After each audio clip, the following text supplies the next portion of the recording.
నాకు భారతదేశంలో స్వతంత్ర భారతదేశ చరిత్రలో అత్యంత ప్రియమైన ప్రధాని పివి నరసింహారావు గారు. బేస్డ్ ఆన్ హిజ్ అకాంప్లిష్మెంట్, ఆయనకు సరిపోదు గుర్తింపు. Is a great man. అదేవిధంగా it's indisputable, I disagree with lot of Chandrababu Naidu గారి పాలిటిక్స్. విరోధిని, చాలా విమర్శించిన వాడిని.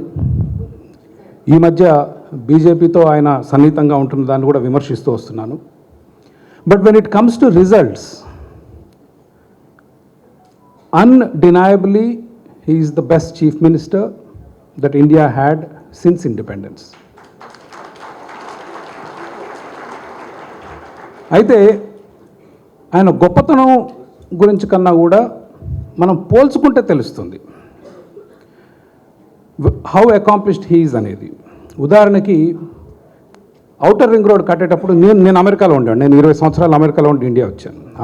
ఔటర్ రింగ్ రోడ్డు కట్టేటప్పుడు చూస్తే అక్కడ ఆకాశంలో ఉండేది. ఏంటి ఈ ఔటర్ రింగ్ రోడ్డు, ఈ హైదరాబాద్ ఎకానమీ అంతా ఈ రోడ్డు ఎందుకు అవసరం అని అనుకునేవాళ్ళం. నేను ఇండియా వచ్చినప్పుడు కూడా 2011లో ఎక్కడ అసలు ట్రాఫిక్ ఉండేది కాదు, మైళ్ళ కొద్దీ. ఇవాళ ఔటర్ రింగ్ రోడ్ నిండిపోయింది. They call him a visionary. మనం ఏదో సరదాగా టీడీపీ కాబట్టి అనుకోవటం కాదు. I will give you a simple example. Sir, Chandrababu Naidu garu వేసిన పునాదుల మీద కేటీఆర్ గారు ఫర్దర్గా నిర్మించడం జరిగింది హైదరాబాద్ నగరాన్ని. రాయదుర్గం నుంచి శంషాబాద్ ఎయిర్పోర్ట్కి మెట్రో వేయాలని. సరే, వాళ్ళ ప్రభుత్వం మారింది, రేవంత్ రెడ్డి గారు వచ్చారు. Of course he is also a TDP trained leader just like KCR. ఆయన రాగానే మొట్టమొదట అనౌన్స్ చేసింది రాయదుర్గం నుంచి ఎయిర్పోర్ట్కి మెట్రో అవసరం లేదు, దీన్ని క్యాన్సిల్ చేస్తున్నాం అనేది. ఎందుకు అంటే అక్కడంతా రియల్ ఎస్టేట్ వ్యాపారం, ఇతర ప్రాంతాల నుంచి మెట్రో అవసరం. అక్కడ ఓల్డ్ సిటీలో ఫలక్నామా, ఈ ప్రాంతాల నుంచి మెట్రో అక్కడ లేదు. ఎంజీబీఎస్, చాంద్రాయణగుట్ట ఇట్లాంటి ప్లేసులు. చాలా మంచి పాయింట్ ఆయన చెప్పింది. హైదరాబాద్కి ఈరోజు ఇన్ని వ్యాపారాలు రావడానికి కారణం మీరు ఎప్పుడో 20 సంవత్సరాల క్రింద ఊహించి కట్టిన ఇన్ఫ్రాస్ట్రక్చర్. ఆ ఔటర్ రింగ్ రోడ్ కానీ, శంషాబాద్ ఎయిర్పోర్ట్ కానీ. ఈరోజు 10 లక్షల ఉద్యోగాలు, 2.5 లక్షల కోట్ల రూపాయల ఆదాయం. దాన్ని నిర్ణయించేది కేవలం ఒక 5,000 మంది ఎగ్జిక్యూటివ్సే. ఫార్చ్యూన్ 500 ఎగ్జిక్యూటివ్ మీకు శంషాబాద్ ఎయిర్పోర్ట్లో దిగిన తర్వాత అతని అనుభవం, ఎయిర్పోర్ట్లో దిగి హైటెక్ సిటీకి వచ్చేటప్పుడు అతను చూసే ఓఆర్ఆర్ కానివ్వండి, ఎయిర్పోర్ట్ కండిషన్ కానీ, it makes a very big role. మీరు ఎనీ బిగ్ సిటీస్ తీసుకోండి, ఇవాళ అంతర్జాతీయ విమానాశ్రయం నుంచి బిజినెస్ డిస్ట్రిక్ట్కి మెట్రో ఉండటం అనేది కామన్. ఈరోజు అవసరమా? లేదు. But if Chandrababu Naidu is there today, ఆయన 5 సంవత్సరాల క్రితం మొదలుపెట్టేవాడు రాయదుర్గం నుంచి శంషాబాద్ ఎయిర్పోర్ట్. రేవంత్ రెడ్డి గారు వాళ్ళు వేస్తా అంటున్నారు ఎయిర్పోర్ట్ నుంచి Mylan Devarapalli, Chandrayangutta, Falaknuma, MGBS. Airport నుంచి ఎంజీబీఎస్లో దిగి మళ్ళీ మీరు ఇంకో మెట్రో తీసుకొని రాయదుర్గంకి రావాలి. Just imagine if you're a fortune 500 CEO, if that is the route you want to take, what will happen? 2.5 లక్షల కోట్లు రూపాయల ఎగుమతులు, 10 లక్షల ఉద్యోగాలు మామూలుగా రావు. You have to think through. Yes, I agree, ఇవాళ అవసరం లేదు. కానీ మనకు ఉద్యోగాల అవసరం ఎక్కువ మెట్రో కన్నా. 10 లక్షల మంది, వాళ్ళ 1 కోటి మంది జనాభా హైదరాబాద్ నగరంలో, గ్రేటర్ హైదరాబాద్లో. ఇక రెండో ఉదాహరణ ఇచ్చి ఐ విల్ కంక్లూడ్. ఆంధ్రప్రదేశ్ రాష్ట్రం very quickly visionary. Jaganmohan Reddy గారు వచ్చారు, దానికి ముందు చంద్రబాబు నాయుడు గారు ముఖ్యమంత్రి. ఒక చిన్న ఉదాహరణ ఇస్తాను. పోలవరం ప్రాజెక్ట్ అనేది దేశానికి అవసరమైన ప్రాజెక్టు, రాష్ట్రానికి కాదు. పోలవరం వస్తే ముందు, అందరికంటే ముందు లాభం పొందేది రాయలసీమ. జగన్మోహన్ రెడ్డి గారు రాయలసీమ. ఎందుకు అంటే పోలవరం నుంచి మనం నీళ్లు గోదావరి నుంచి కృష్ణా నదికి కలిపితే శ్రీశైలం నుంచి రాయలసీమ, నీళ్లు లేని రాయలసీమకు మనం దాదాపు 45 నుంచి 75 TMCల దాకా, అంటే 5 నుంచి 8 లక్షల ఎకరాలు. నేను చెప్పే నెంబర్లను తక్కువ చేసి చెప్తున్నానండి, ఎక్కువ చేసి చెప్పట్లేదు. దీనికంటే అదనంగానే ఉంటాయి కానీ తక్కువ ఉండవు. 5 నుంచి 8 లక్షల ఎకరాలకు పారుతాయి. అదేవిధంగా పోలవరం నుంచి గోదావరి జిల్లాకి, విశాఖపట్నానికి మంచినీళ్ళు, అక్కడ 1.5 లక్షల ఎకరాలు, గోదావరి జిల్లాలో ఇంకో 3 నుంచి 4 లక్షల ఎకరాలకు పారుతాయి నీళ్లు. అంటే దాదాపు 10 నుంచి 15 లక్షల ఎకరాలు. సరే, ఇదంతా తెలిసిందే. ఈ విషయం ఎందుకు చెప్తున్నానంటే చంద్రబాబు నాయుడు గారు ముఖ్యమంత్రి అయిన తర్వాత రేయింబౌళ్ళు కట్టిన 2 ప్రాజెక్టులు, ఒకటి అమరావతి అయితే ఇంకోటి పోలవరం. 10 నుంచి 15 లక్షల ఎకరాలకు నీళ్లు పారుతాయి, పరిశ్రమలకు నీళ్లు అందుతాయి, విశాఖపట్నం నగరానికి మంచినీళ్ళు వస్తాయి.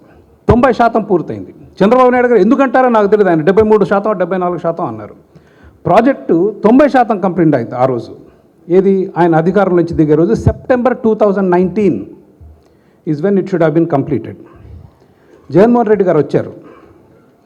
కేవలం అక్కడ ఒక దేవీపట్నం అనుకుంటా, ఒక చిన్న గ్రామం, దాని చుట్టుపక్కల ఉన్న కొన్ని తండాల్లో ఒక 200-300 కోట్లు ఇచ్చేస్తే ఆ గ్రామస్తులు బయటకు వెళ్ళిపోతే ఆ కాఫర్ డ్యామ్ మూసేస్తే మీకు పని చేసుకోవడానికి అనుకూలంగా ఉండేది. మే 31, 2019 జగన్మోహన్ రెడ్డి గారు ప్రమాణ స్వీకారం చేసి మొట్టమొదటి నిర్ణయం ఆపేశారు. No you have to understand the difference between the visionary. KCR గారు ఆపలేదు, కేటీఆర్ ఆపలేదు. హీ కుడ్ హ్యావ్ సెడ్, ఏంటి ఈ మెట్రో ఎందుకు తీసిపారండి, అవుటర్ రింగ్ రోడ్ అవసరం లేదు, వస్తే ఆయనకు పేరు వచ్చింది. నో, చంద్రబాబు నాయుడు గారు దిగేటప్పుడు 50,000 ఐటీ ఉద్యోగాలు, కేటీఆర్ గారు దాన్ని 2.5 లక్షలు, దాని తర్వాత మీకు తెలిసింది ఈరోజు 10 లక్షలు ఉద్యోగాలు. చంద్రబాబు నాయుడు గారు వేసిన పునాదులే. They built on top of that foundation. Jaganmohan Reddy garu రాగానే ఆపి తన స్నేహితుడైన కృష్ణారెడ్డి, మేఘా కృష్ణారెడ్డి గారు కాంట్రాక్ట్ ఇవ్వడానికి 90% పూర్తయి లక్షలాది ప్రజలకి ఉపయోగపడే కాంట్రాక్ట్ చేస్తే జగన్మోహన్ రెడ్డి గారిని గెలిపించిన మోడీ గారు పార్టీ రాసిన ఉత్తరం ఒక్కసారి మీరు వింటే then I'm done, I will conclude.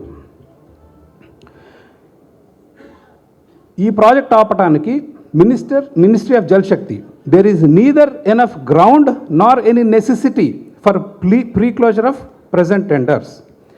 ఏమంటే ఈ టెండర్ను ఇప్పుడు మార్చకూడదు, 90% పూర్తయింది project. Such a step will result in unforeseen consequences and will plunge the project into uncertainty. The project not only likely to get delayed, it will have adverse socio-economic impact as well due to delay in realization of benefits. It is my humble advice to abandon the idea of pre-closure and retendering of the works. అని కాళ్ళ మీద పడి బట్లాడుకొని తప్పలేదు. ఇది చంద్రబాబు నాయుడు గారు రాసిన letter కాదు. This was written by home ministry. మహానుభావ, కాంట్రాక్టర్ని ఇప్పుడు మార్చకూడదు. ఈ దశలో ఇది లక్షలాది మంది రైతులకు, అంటే మీరు 10-15 లక్షల ఎకరాల రైతులకి ఉపయోగపడుతుందంటే, రైతుకు 5 ఎకరాలు వేసుకున్నా కూడా యూఆర్ టాకింగ్ అబౌట్ 3-4 లక్షల మంది రైతులు. ఇది central government has return him when he was cancelling the Polavaram contract saying ఇది చాలా తప్పు, మీరు డబ్బు ఆదా చేస్తా అంటున్నారు కానీ డబ్బు ఆదా అవ్వదు, ఖర్చు ఎక్కువ వద్ది, దీనివల్ల unforeseen circumstances and there is no basis for it is what central government has said. ఏమైందంటే దాని తర్వాత 2019లో ప్రాజెక్టు పూర్తి చేయడానికి అవకాశం ఉంది. సారు కృష్ణారెడ్డి గారు ఆయన కాంట్రాక్టు రాసుకోవటం, మేము 600-700 కోట్లు మిగులుస్తామన్నారు. పోయింది 2019 అవకాశం. 2020 కూడా అవకాశం ఉంది మీకు పూర్తి చేయడానికి, చేయలేదు. ఏమైంది 2020లో? Unprecedented floods. గోదావరి నది 25 సంవత్సరాల్లో రాని వరద వచ్చింది, మొత్తం కొట్టుకుపోయింది. Because there are gaps that they have not filled. Coffer డ్యామ్లో అక్కడ 2-3 చోట్ల గ్యాప్లు ఉన్నాయి. ఎందుకు? ఆ దేవిపట్నం అనే ఊరు, I'm not sure if the village is right name. ఆ గ్రామంలో ఇంకా నిర్వాసితులు ఉన్నారు, వాళ్ళకి ఏదో కొంత డబ్బు ఇస్తే అయిపోయేది, మొత్తం కొట్టుకుపోయింది project. Today that project is in doldrums. Nobody knows what it takes. No, ఈ పుస్తకం కాంటెక్స్లో ఎందుకు చెప్పానంటే, మన ఊరికే చంద్రబాబు నాయుడు గారు గొప్పలు చెప్పుకుంటే కూడా సరిపోదు, ఇతర నాయకులు ఏం చేస్తున్నారో కూడా చూడాల్సిన అవసరం ఉంది. That is how you get a full picture. See we can take it from, మనకేంది ఇప్పుడు అవుటర్ రింగ్ రోడ్ ఉంది, ఇంటర్నేషనల్ ఎయిర్పోర్ట్ ఉంది, IIT ఉంది, ISB ఉంది. How do we know that KCR or somebody else could not have done the same? మీకెట్టా తెలుసు? That's we need to compare, and that's the comparison I'm giving in terms of judging a leader. So with that I'll conclude, and I really appreciate Iniganti Lavanya garu for making this effort to getting all these works together.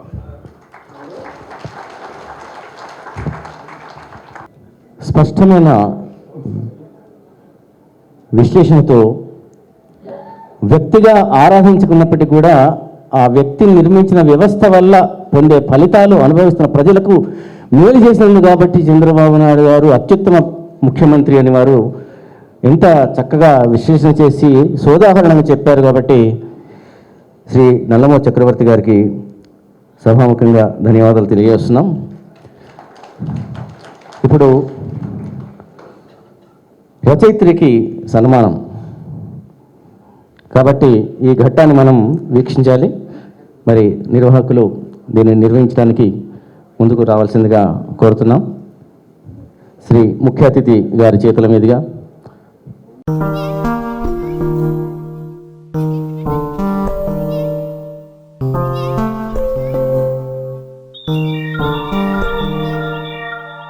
శాలువాతోని Shri Raghuramakrishnaraju గారు సత్కరిస్తారు.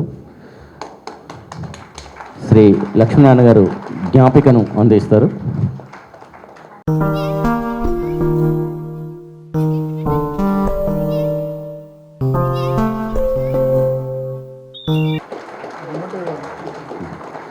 పుష్పగుచ్చాన్ని శ్రీ మందలపు రవి గారు, K Lakshminarayana గారు, రవి గారు,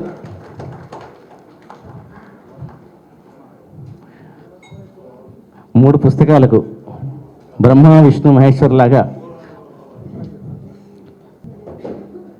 అంటే గ్రంథావిష్కరణ, గ్రంథంలోని ఈ మూడు త్రిపుటి ఇది కొనసాగించాలనే ఉద్దేశంతో ఈ విధంగా నిర్వహించడం జరుగుతుంది. శేషతల్పసాయి గారు ధన్యవాదాలు. ఇప్పుడు ప్రసంగాలు కాదు, అభినందనలు.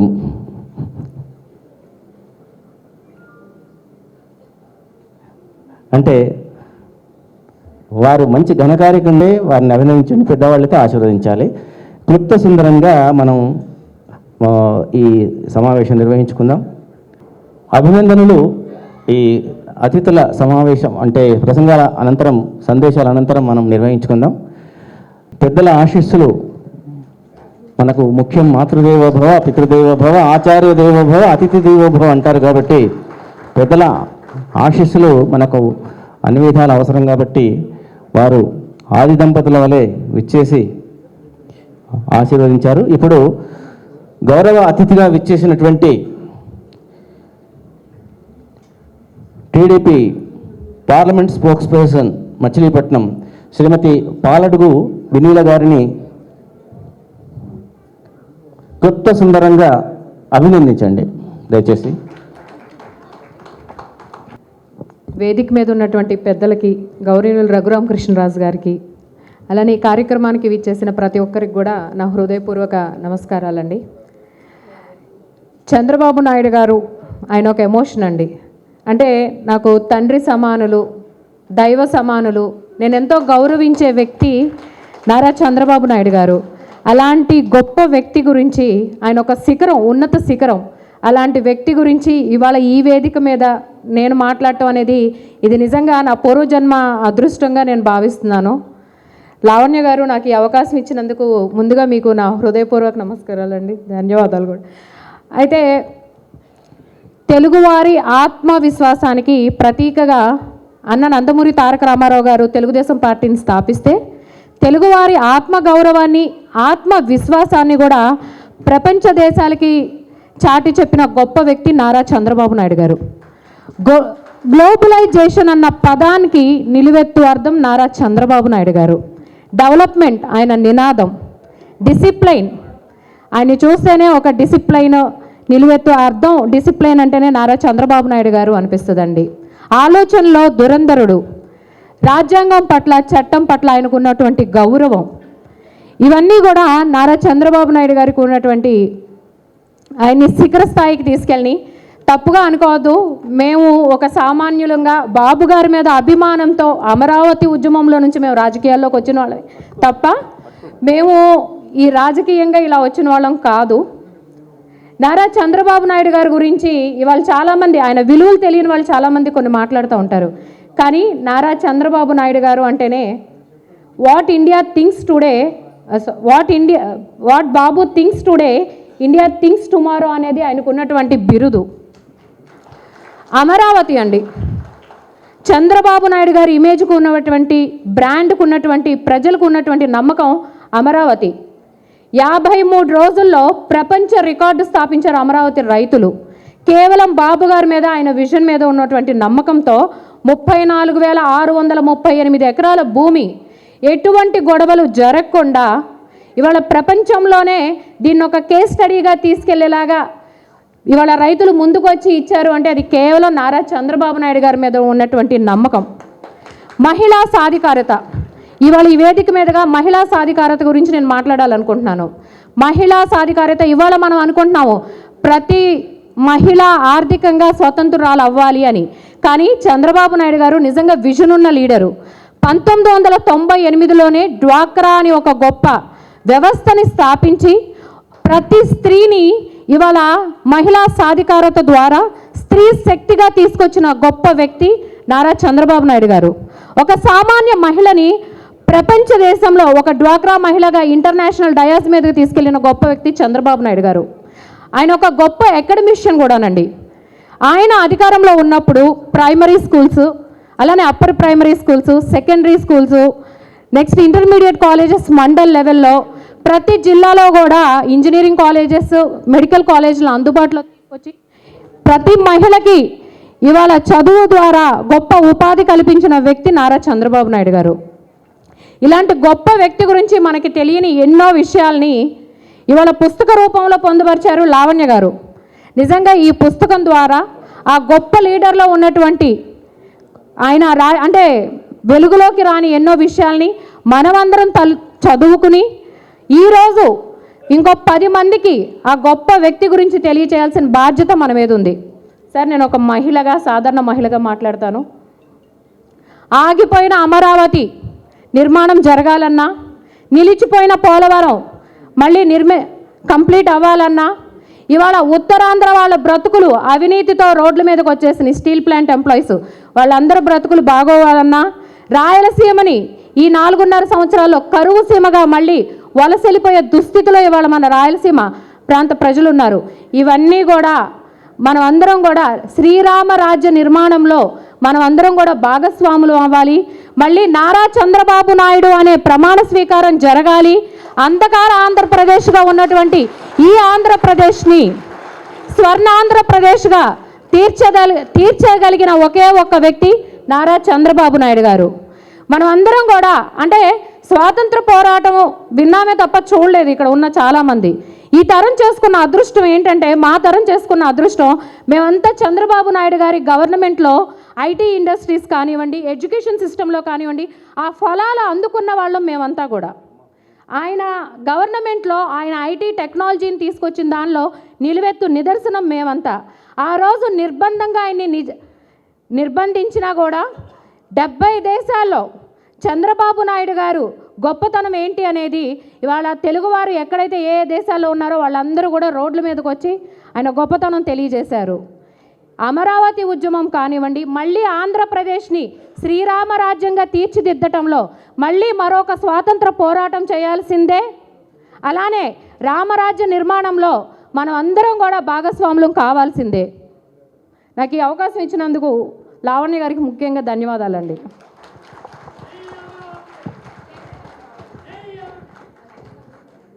ధన్యవాదాలమ్మా.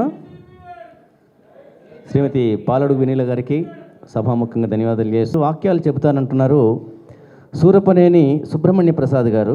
వీరు retired general manager Indian Oil Corporation Limited. SS Prasad గారు, आप हिंदी में सिर्फ 2 वाक्यों को पेश करना सी.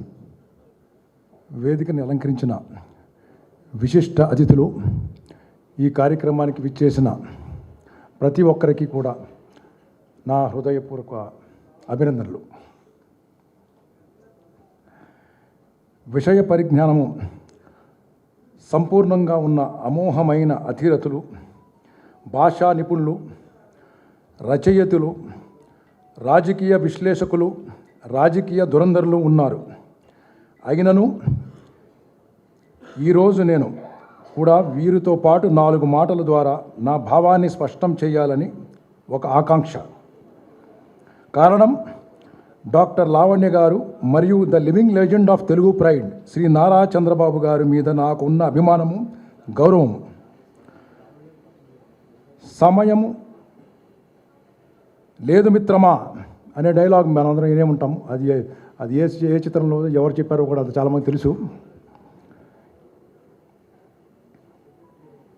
ఈ సమయానికి కట్టుబడి ఉండాలి కాబట్టి నేను ప్రసంగాన్ని చదివి వినిపిస్తున్నాను. ఇలాంటప్పుడు మన అలాగే ఇక్కడ సమావేశం అయిన వారంతా మెజారిటీ మన తెలుగు సోదరులు కావటం వల్ల ఆ చనువుతో నేను 3 భాషలు కలిపి ప్రయోగిస్తున్నాను. కేవలం హిందీయే కాదు, క్షమించాలి. డాక్టర్ లావణ్య గారు అయితే నాకు తెలిసి ఎలాంటి అభ్యంతరము చెప్పరు. ఎందుకంటే వారు హిందీ భాష అనగా రాజ్ భాషలో కూడా అగ్రగామ్యులు. లావణ్య గారు కృషి ఫలితముగా ఈరోజు ఆవిష్కారం అవుతున్న 3 రచనలు అంటే 3 రత్నాలు are a tribute to the living legend Shri Nara Chandrababu garu, who is considered by many as more than a politician. I consider him as the honorary emeritus chief executive officer of Andhra Pradesh in perpetuity. అంటే నిరంతర chief executive officer of Andhra Pradesh. Shrimati Lavanya garu నాకు దీర్ఘకాలం నుంచి పరిచయం లేకపోయినా ఈ మధ్యకాలంలో కొన్ని కామన్ ప్లాట్ఫామ్స్ మీద కొంత ఇంటరాక్ట్ అవ్వటం వల్ల కొంత అవగాహన నాకు కలిగింది. సాహిత్యం మీద ఆవిడకున్న అభిరుచి సాధన ప్రశంసనీయం. Her commitment to literary pursuits, passion, knowledge, in-depth analysis of issues focused on presenting facts in a lucid, thought-provoking manner is very impressive and inspiring. నేను ఇలా చెప్పగలుగుతున్నాను అంటే ఇంతగా ముందు వారు రాసిన పుస్తకం Nirantar Pragati Ke Path Par the Hindi version of Alupu Eragani యోధుడు నేను చదివాను. I also happened to listen to her views expressed as she participated in a discussion on television on a dharmic subject, ధర్మభేరి జగమంత రామమయం. ఈ శీర్షికతో ఒక చర్చా కార్యక్రమంలో మాట్లాడుతూ ఎంతో చక్కగా మనసుని హద్దుకునే విధముగా she brings out the essence of రామనామము, how the exemplary characters of Rama, Sita, Lakshmana, Bharat, Hanuman, okay, Vashishtha, Janaka, అచ్చా, వీళ్ళందరికీ గురించి కూడా చాలా వండర్ఫుల్గా ఆవిడ చెప్పడం జరిగింది. అయితే నేను I will just cut short and go to the next important point. మీరు హిందీ గురించి వినాలనుకుంటున్నారు కాబట్టి, సో నా పర్సెప్షన్లో Lavanya garu is a multilingual, multifaceted, multi talented person. తెలుగులో చెప్పాలంటే ఒక సమర్థమైన బహుముఖి ప్రజ్ఞాశాలి. సో రామ్జీ ఆవిడ ఆ చర్చలో ఒక మాట అంటారు, మేము ఇద్దరం అక్కా చెల్లెలము ఫ్యామిలీలో, నాకు కూడా శ్రీరామచంద్రమూర్తి గారి లాంటి అన్నయ్య ఉంటే బాగుండేది అంటారు. నేను సభాముఖంగా చెప్పదలుచుకునేది ఏంటంటే, ఇక్కడ మీకు చాలామంది రామలక్ష్మణులాగా అన్నదమ్ములు చాలామంది ఉన్నారు, మీకు సపోర్ట్ చేసేవారు. సో మీకు ఎలాంటి వెల్తి లేదు. राम जी के बराबर तो हम तुल नहीं पाएंगे, लेकिन हम भी उतने कमज़ोर इंसान नहीं हैं. हम भी तो राम जी की स्फूर्ति लेकर चल रहे हैं. ఇక సిబిఎన్ గారు ట్రిబ్యూట్గా రాసిన పుస్తకం గురించి చెప్పాలంటే, okay, again there are lot of things. कितने लोग को पता है कि स्वर्ण चतुर्भुज सड़क योजना में दूर संचार क्षेत्र में क्रांतिकारी बदलाव आने में नायडू जी की क्या पात्र था. कितने लोगों को पता है कि उस पीढ़ी के प्रधानमंत्री वाजपेयी जी नायडू जी के कार्यकुशलता, कर्तव्यनिष्ठा, दूरदृष्टि देखकर आश्चर्यचकित हुए और उनके ऊपर अपर विश्वास करते. ఓకే కొంతమంది సృష్టించిన అపోహలు కూడా ఆవిడ పుస్తకం ద్వారా మన ముందు పెట్టిన నిజాలతో తొలగిపోతాయి. ఏ किताब पढ़ने के बाद उनको भी, मतलब जिनको चंद्रबाबू नायडू गारू के साथ पूर्व परिचय नहीं होने पर भी एक विशेष अनुभूति का एहसास होगा कि क्या राजनीति में भी आजकल के ज़माने में ऐसे महत्वपूर्ण पुरुष देखने को मिलता है. I request in a lighter vein, Lavanya గారిని కొన్ని complimentary copies of the Hindi వర్షన్ని మన రఘురామకృష్ణరాజు గారికి చేర్చమని చెప్తున్నాను. ఆయన ఢిల్లీకి వెళ్ళినప్పుడు అక్కడ ఈ హిందీ వర్షన్ చదివితే కొంతమందికి బాగుంటుందని నా ఒక సజెషన్. ధన్యవాదములు. I had to cut short a lot. Thank you so much. Thank you sir. Shri Appasani Rajesh గారు, రాజకీయ విశ్లేషకులు, తమ అభినందనను అందించాల్సిందిగా ఆహ్వానిస్తున్నాం. వేదికన ఉన్న పెద్దలు, అలాగే ఆహుతులందరికీ నమస్కారం. లావణ్య గారికి అభినందనలతో నేను ముగిస్తాను, ఎందుకంటే ఇప్పుడు రాజకీయ ప్రసంగం మొదలు పెడితే చాలా టైం తీసుకుంటుంది. ఈ మధ్యకాలంలోనే ఇందాక అడుసుమల్లి శ్రీనివాసరావు గారు చెప్పినట్టుగా ఒక పుస్తకావిష్కరణ కార్యక్రమంలో మొట్టమొదటిగా మేము కలవటం జరిగింది. ఆ కలిసిన సందర్భంగా ముందు తను మా ఇద్దరిని అభినందించడం మొదలుపెట్టారు. మీ వీడియోలు చూస్తున్నాను, చాలా బాగా మాట్లాడుతున్నారు, అది ఇది అని చెప్పని. తర్వాత మెల్లగా ఆమెను పరిచయం చేసుకున్నారు. నేను ఇట్లా బాబు గారి గురించి 2019లో బుక్ రాశానండి, ఇప్పుడు రాస్తున్నాను అని చెప్పని. అయితే నేను ఆమెతో మాట్లాడుతున్నంతసేపు కూడా ఆ కళ్ళలో ఒక వెలుగు గమనించాను అనమాట. చంద్రబాబు గారి పేరు ప్రస్తావించిన ప్రతి సందర్భంలో కూడా, అంటే మనం ఇందాక వ్యాఖ్యాత చెప్పినట్టుగా తిరుమల శ్రీవారి సన్నిధికి వెళ్ళినప్పుడు, శ్రీవారి విగ్రహం చూస్తున్నప్పుడు మనకి ఎట్లాంటి భావన కలుగుతూ ఉంటుందో, చంద్రబాబు గారి ప్రస్తావన వచ్చిన ప్రతి సందర్భంలో కూడా లావణ్య కళ్ళల్లో నాకు ఆ వెలుగే కనిపిస్తూ ఉంది. అక్కడి నుంచి బయలుదేరి కారు ఎక్కిన తర్వాత కూడా నేను శ్రీనివాసరావు గారితో అదే అన్నాడు, అడుసుమల్లి గారితో, ఆమె ఏంటండి చంద్రబాబు గారి గురించి ప్రస్తావించిన ప్రతి సందర్భంలో కూడా అంత ఎక్సైట్ అయిపోయి ఆ కళ్ళల్లో అంత ఆనందం కనిపిస్తూ ఉంది. ఇటువంటి వాళ్ళని కలిగి ఉండటం నిజంగా తెలుగుదేశం పార్టీ, చంద్రబాబు నాయుడు గారు చేసుకున్న అదృష్టం. నిస్వార్థంగా ఏమి పదవులు ఆశించలేదు, ఏ కాంట్రాక్ట్లు ఆశించలేదు, ఏ నామినేషన్ పోస్టులు ఆశించట్లేదు, పార్టీలో పొజిషన్స్ ఆశించట్లా. నిస్వార్థంగా తన ఎఫర్ట్ పెట్టి తను రాసి తన పరిజ్ఞానాన్ని ఇవాళ మనకందరికీ, ఎందుకంటే నేను ఆ బుక్స్ చదివాను. నేను అంటే ఇప్పుడు స్థానిక రాజకీయాల్లో సుదీర్ఘకాలం ఉన్నాం, నిత్యం ఛానల్స్లో మాట్లాడుతూ ఉంటాం, చాలా విషయాల గురించి మాకు చాలా తెలుసని ఫీల్ అవుతూ ఉంటాను నేను. కానీ ఆ బుక్ చదివిన తర్వాత నిజమే చాలా కొద్దిగానే తెలుసు మాకు. అమరావతి ల్యాండ్ పూలింగ్ గురించి, ఇరిగేషన్ ప్రాజెక్టుల గురించి, ఇండస్ట్రియలైజేషన్ గురించి, అన్నిటికన్నా ముఖ్యంగా అగ్రికల్చర్ పాలసీస్ గురించి 2014-19 మధ్య నేను ఒక రైతు బిడ్డను కాబట్టి ఆ ఒక ఇష్యూ చెప్పి ముగిస్తా. 2014-19 మధ్యలో చంద్రబాబు నాయుడు గారి ప్రభుత్వ హయాంలో సహజంగా తండ్రి కొడుకులు మొదటి నుంచి కూడా వీళ్ళు రైతు ఉద్ధారకులు, చంద్రబాబు నాయుడు గారు వ్యవసాయం దండగా అన్నాడని చెప్పని ప్రచారం చేసి లబ్ధి పొందారు కదా. వాస్తవ రూపంగా చంద్రబాబు నాయుడు గారి ప్రభుత్వ హయాంలో వ్యవసాయానికి ఏం మేలు జరిగింది అనేది చాలా కూలంకషంగా బుక్లో విశదీకరించి చెప్పారు. కానీ ఒక రైతుగా నాకున్న అనుభవం కూడా చెప్తాను నేను.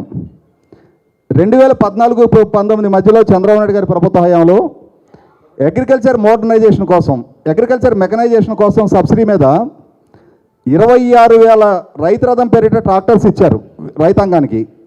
26,000 హార్వెస్టర్లు ఇచ్చారు, రోటవేటర్లు ఇచ్చారు, బేలర్లు ఇచ్చారు, టైవాన్ స్ప్రేయర్లు ఇచ్చారు, మల్చింగ్ షీట్లు ఇచ్చారు.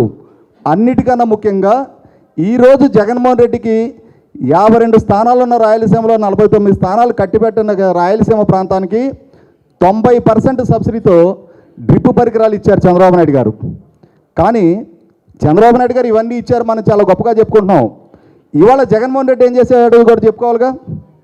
అదే రాయలసీమకి నాట్ ఈవెన్ సింగిల్ మీటర్, ఈ 4 సంవత్సరాల 8 నెలల కాలంలో 1 మీటర్ డ్రిప్ పరికరం కూడా ఇప్పటి వరకు ఆ ప్రాంతానికి అందజేయలేతున్నాం.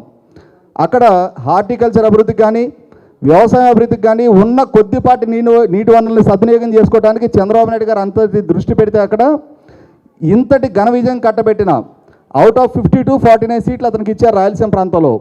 కానీ వాళ్ళకి ఆ రైతాంగానికి జగన్మోహన్ రెడ్డి ఇంత ద్రోహం చేశాడు. ఇవాళ మన లావణ్య గారి ఆ బుక్స్లో ఉన్న డేటా చూస్తే నిజంగానే చంద్రబాబు నాయుడు గారు ఇవన్నీ చేశారా అని చెప్పని మనమే ఆశ్చర్యపోతాం. కరెక్టే. ఇవాళ పాలకుడు ఏం చేస్తున్నాడో కూడా పోల్చి చూసుకోవాలిగా, విడమర్చి చెప్పాలిగా. మనం చెప్పటానికి కావాల్సినంత డేటా ఈరోజు మనకి బుక్స్ రూపంలో అందుతూ ఉంది. దీన్ని సద్వినియోగపరచుకోవాలి, 10 మందికి క్యారీ చేయాలి. 2014-19 మధ్య ఏం జరిగింది అనేది ప్రజలకు విశదీకరించి చెప్పాల్సిన బాధ్యత చంద్రబాబు నాయుడు గారిని అభిమానించే ప్రతి ఒక్కరి మీద ఉంది. అదే సందర్భంలో ఇతను ఏం చెయ్యలేదో కూడా ఆ పోల్చి చెప్పాల్సిన బాధ్యత ఉంది. అమరావతి ల్యాండ్ పూలింగ్ గురించి చాలా విపులంగా రాసింది అమ్మాయి. 62 ఇరిగేషన్ ప్రాజెక్టుల గురించి, మీడియము, మైనరు, మేజర్ ఇరిగేషన్ ప్రాజెక్టుల గురించి చాలా విపులంగా చెప్పడం జరిగింది. ఇండస్ట్రియలైజేషన్ గురించి, సోషల్ వెల్ఫేర్ గురించి, హెల్త్ ఇష్యూస్ గురించి, అన్ని రంగాల గురించి చాలా వివరంగా చెప్పడం జరిగింది. దాన్ని చదవండి, ఆ వివరాలు 10 మందితో షేర్ చేసుకోండి. ఇంతటి డేటా మాకు అందించినందుకు మనస్ఫూర్తిగా అభినందనలు తెలుపుతున్నామా. ఇంకొక విషయం చెప్పాలి. ఇప్పుడు శ్రీనివాస్ గారు ఎక్కడున్నారో, మీ తెనాలి అంటే మా తెనాలే ఈ అమ్మాయిది కూడా. మీ తెనాలందరూ ఒకటే అంటున్నారు, మా తెనాలను కొంచెం ఫాస్ట్గానే ఉంటామండి, మంచి డేటా అందరికి అందిస్తాం, మీరు ఎంత జలస్ ఫీల్ అయినా తప్పదు మరికి అది.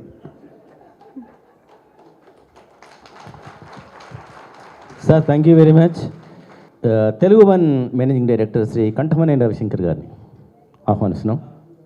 సభకు నమస్కారం. వేదిక మీద ఉన్న పెద్దలకి, వేదిక మీద ముందున్నటువంటి తెలుగు రాష్ట్రాల ప్రేమికులందరికీ నమస్కరిస్తూ, బాబు గారి పాలనలో బయటికి రాని వాస్తవాలు అనే పుస్తకానికి ముందు మాట రాయమని చెప్పి కొందరు మిత్రుల ద్వారా లావణ్య గారు నన్ను అడిగారు. అయితే నేను చాలా బిజీగా ఉన్న పరిస్థితి అన్నమాట. అది ఒక యుద్ధానికి ప్రిపేర్ అవుతున్నాం. దీనికి రాయాలంటే మొత్తం పుస్తకం చదవాలి, చదివేంత టైం లేదు, ఏం చేయాలని ఆలోచన. కానీ ఈ హెడ్డింగ్ చూడటంతోనే నిజమే కదా, కొన్ని నిజాలు మనం చెప్పలేకపోతున్నాం బయటికి. జరిగిన మంచి, జరుగుతున్న చెడును కూడా పూర్తిగా మనం బయటికి తీసుకురాలేకపోతున్నాం. ఇటువంటి దానికి తప్పనిసరిగా నేను రాయాలని ఊరికే కొంచెం కర్సరీ గ్లాన్స్ ఇచ్చి హెడ్డింగ్స్ చూసి చాలా బాగుందని చెప్పి నేను ఒక ముందు మాట రాయటం జరిగింది. ఆ అవకాశాన్ని నాకు ఇచ్చినటువంటి లావణ్య గారికి ధన్యవాదాలు తెలియజేసుకుంటూ నేను ఒక విషయం క్లుప్తంగానే మాట్లాడి ముగిస్తాను. చరిత్రలో మనం చూసుకున్నట్టయితే తుగ్లక్ మీ అందరికీ తెలిసే ఉంటుంది. ఆ తుగ్లక్, నేను చెప్పేది ఇప్పుడు తుగ్లక్ గురించి కాదు, గతంలో ఉన్న తుగ్లక్ గురించి. ఆ తుగ్లక్ కాకతీయ సామ్రాజ్యాన్ని పతనం చేసి ఇక్కడ దుష్ట పరిపాలన సాగిస్తున్న టైంలో దీని మీద తిరుగుబాటు చేయాలని చెప్పి అప్పుడు ఒక రైతు నాయకుడు, ఒక యువకుడు ముందుకొచ్చి ఒక చక్రవర్తిగా వెలిగాడు. మనందరం ఆ చరిత్రను కూడా మనకు చాలామందికి తెలియదు. ఈ మధ్య ముదిగొండ శివప్రసాద్ గారు అమృతోదయం అని ఒక పుస్తకంలో రాశారు.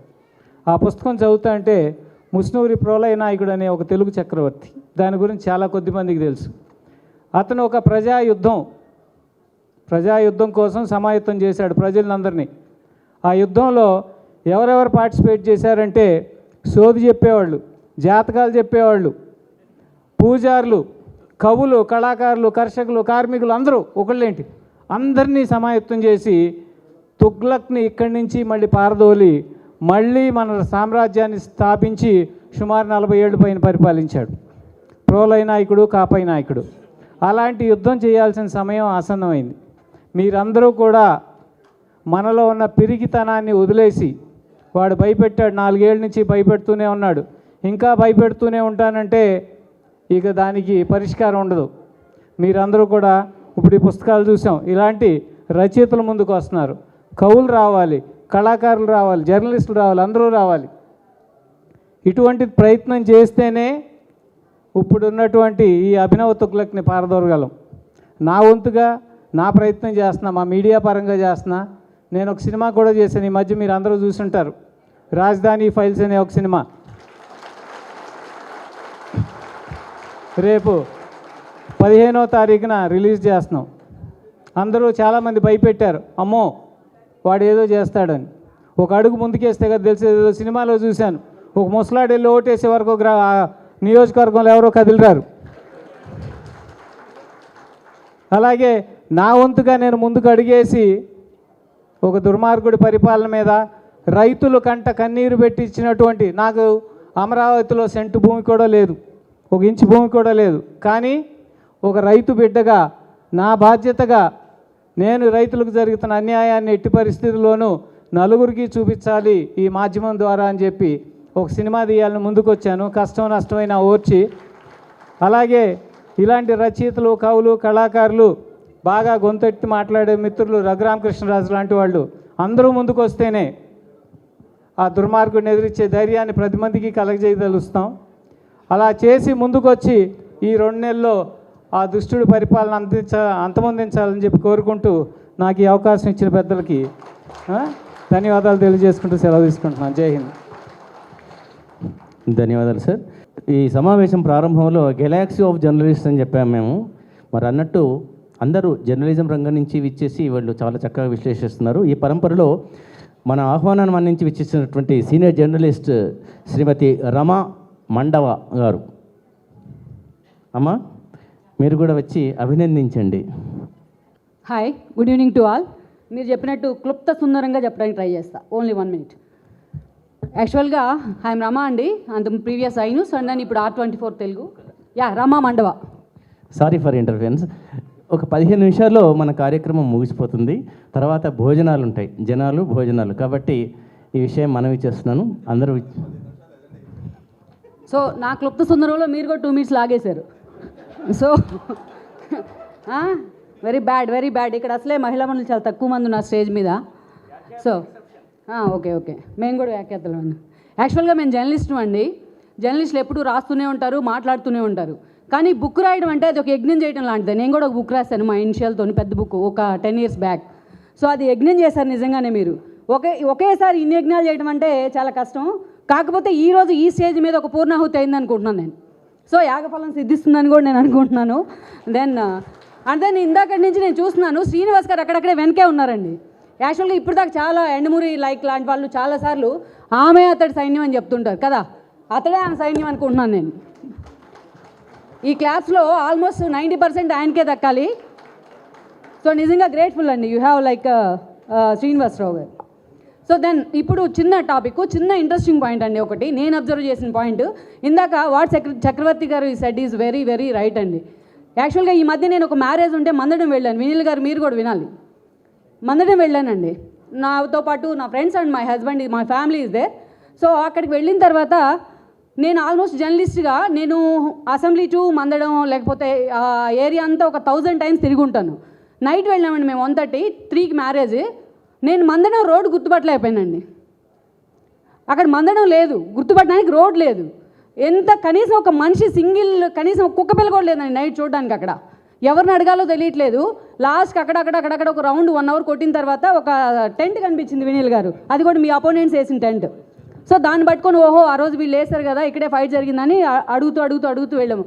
ఒకటి నాకు అర్థం కాలేదండి, రోడ్లు ఎత్తుకుపోయేది ఏంటి?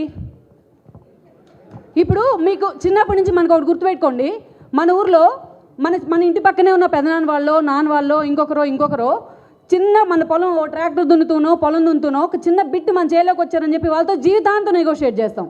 ఈవెన్ కొన్ని సంఘటనలు వాళ్ళు చనిపోతే కూడా మనం వెళ్ళాం, బాధ ఉన్న మనసులో. ఎందుకంటే మనం అంత భూమి అంటే భూమిపుత్రులం కదా, మనం అంతా రైతు బిడ్డలం కాబట్టి. అసలు రోడ్లు ఎత్తుకుపోయేది ఏంటి? ఇది ప్యాథటిక్ సిచ్యువేషన్ అండి. ఇది మీరు ఒకటి గమనించాలి, బిలోతో బెల్ట్ కొడుతున్నాడు అపోనెంట్ మనల్ని, కానీ మనం మాత్రం తమలపాకులతో కొడుతూనే వస్తున్నాం ఇప్పుడు దాకా. కాకపోతే ఇక్కడ నాకు నచ్చిన విషయం ఏంటంటే, ఇప్పుడు దాకా లావణ్య గారు చాలామంది భయపడి బయటికి రాలేదు. ఈవెన్ జర్నలిస్టులు and then even politicians, even చాలా చంద్రబాబు నాయుడు పేరు చెప్పో పార్టీ పేరు చెప్పో లబ్ధి పొందిన వాళ్ళు. కానీ నాకు ఎక్కడ మీ స్ట్రాంగ్ కన్విక్షన్ నచ్చిందంటే మీరు అంతా ఓవర్కమ్ అయ్యి వాస్తవాలను బయట పెట్టారు కదా. సో బెటర్ నెవర్ దాన్ లేట్ అండి, అదొకటి. అండ్ ఇందాక నుంచి చంద్రబాబు నాయుడు గురించి చాలామంది పొగుడుతూ వచ్చారు. నేను ప్రత్యేకంగా పొగడాల్సిన అవసరం లేదు, హీఈస్ ఎన్సైక్లోపీడియా. అతని గురించి ఎంత చెప్పినా ఇంకా చెప్పాలని అనిపిస్తుంది, అతని గురించి ఎంత రాసినా ఇంకా మిగిలే ఉంటుంది. సో మీరు ఇంకా రాయాలని నేను కోరుకుంటున్నా. బట్ లాస్ట్ ఒక్క విషయం చెప్పాలండి, ఒక చిన్నది క్లుప్త సుందరంగా చెప్తాను ప్లీజ్. ఒకటేంటంటే యాక్చువల్గా మా ఫాదర్ ఒక కథ చెప్పేవాళ్ళండి ఎప్పుడు, ఒక చిన్న ఓన్లీ 2 minutes. ఒక రాజు అండ్ దెన్ ఒక మంత్రి ఉండేవాళ్ళు. సో ఒక రోజు రాజు మంత్రి కలిసి కూర్చొని ఒక పండుగ వస్తూ ఉంటే ఆ మంత్రికి రాజుగారికి వేలు కట్ అయింది. అయితే ఆ మంత్రి ఏం చెప్పాడంటే ఏది జరిగినా మన మంచికే అని చెప్పాడు. అయ్యో నా వేలు కట్ అయింది, బ్లడ్ ఇదవుతుంది అంటే ఏది జరిగినా మన మంచికే రాజా అన్నాడు. సో ఇదేంట్రా ఇలా అంటావు, నా పక్కన మంత్రిగా ఉన్న వేలు కట్ అయితే అతను తీసుకెళ్ళి లోపలేసాడు, జైలు వేసాడు. సో మరుసటి రోజు ఇతను వేటకి వెళ్ళాడు.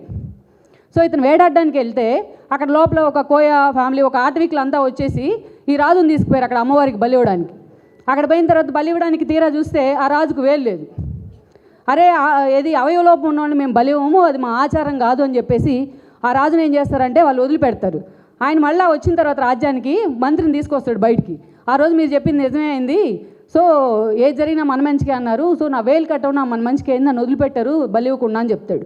అప్పుడు మంత్రి అంటాడు అది కూడా మన మంచికే రాజా అంటాడు, నన్ను లోపలేయటం కూడా మన మంచికే రాజా అంటాడు, ఎందుకంటే మీతో పాటు నేను వచ్చేవాడిని, సో నన్ను కూడా వేసేవాళ్ళు మీరు దొరకపోతే అనేది. సో చాలా పాజిటివ్ వైబ్ అండి. నేను జోక్కి చెప్పలేదు ఈ స్టోరీ, చాలా పాజిటివ్ వైబ్. మా ఫాదర్ చిన్నప్పటి నుంచి చాలా చెప్తూ వచ్చారు పాజిటివ్ పాజిటివ్ అని. ఇప్పుడు కూడా ఇందాక నేను ఎందుకు అంటున్నానంటే కనీసం ఇప్పుడు కన్నా లావణ్య లాంటి వాళ్ళు ముందుకు వచ్చారు. కనీసం అందుకే మనలో ఉన్న భావాలు వ్యక్తీకరించడానికి ఎవరు భయపడద్దండి. సో అది నేను చెప్పదలుచుకున్నా. అందుకే ఇప్పటికైనా బెటర్ నెవర్ దాన్ లేట్ అన్నాను. ఏది జరిగినా మన మంచికే, ఇంత లేట్గా వచ్చినా మీరు మా మంచికే వచ్చారు. సో అది లావణ్య గారు నేను చెప్పాలనుకున్నది. వెరీ గుడ్ అండి. సో ఈ యజ్ఞంలో వాళ్ళంతా భాగస్వామి ఉన్నారు. సో స్టేజ్ పైన ఉన్న వాళ్ళకి అండ్ దెన్ స్టేజ్ కింద ఉన్న వాళ్ళకి మీకు అందరికీ కూడా ధన్యవాదాలు. అండ్ దెన్ లాస్ట్ మా ఇద్దరి గురించి ఒక్క మాటలో చెప్పి నేను దిగిపోతాను. రాజేష్ అప్సాని గారు అండ్ అడుసుమల్ శ్రీనివాస్ గారు అండి. లాస్ట్ 2 years నుంచి ఒక సోషల్ మీడియా మీరు డిజిటల్ ప్లాట్ఫామ్ ఏది ఓపెన్ చేసినా వాళ్ళిద్దరే కనిపిస్తారు. యాంకర్స్ కనిపించరు, వాళ్ళిద్దరే కనిపిస్తారు. నాకు అర్థం కాదు వీళ్ళిద్దరిని వాళ్ళ భార్యలు ఎట్లా భరిస్తున్నారు ఇప్పటికీ నాకు అర్థం కావట్లేదు. ఏ టైం ఫోన్ చేసినా ఏదో తెలుగు వన్లో ఒకసారి ఉన్నా అంటారు, లేకపోతే ఇంకొక R24లో ఒకసారి ఉన్నారని చెప్తారు. పాపం శ్రీదేవి గారు ఇక్కడే ఉన్నారు, ఆవిడ తిట్టలేక కింద నుంచి మెలకొని కూర్చున్నారు పాపం ఆవిడ, రాజేష్ అప్సాని గారి వైఫ్. సో వీళ్ళిద్దరిని మాత్రం నిజంగా చెప్తున్నా అసలు ఎప్పుడు 24/7 ఆన్ ది గ్రౌండ్స్. మనకి ఇన్స్పిరేషన్ కూడా వాళ్ళిద్దరు. ఇలాంటి ఒక ప్రోగ్రామ్కి మేము వాళ్ళు వచ్చి ఇలా మాట్లాడగలుగుతున్నామంటే వాళ్ళిద్దరు ఇనిషియేట్ తీసుకోవడం వల్లే. థ్యాంక్స్ అండి, especially thanks to you and thank you Lavanya గారు, థ్యాంక్ యూ వెరీ మచ్. బాగుందండి క్లుప్త సుందరంగా, విస్తృత సుందరం అది. Thank you.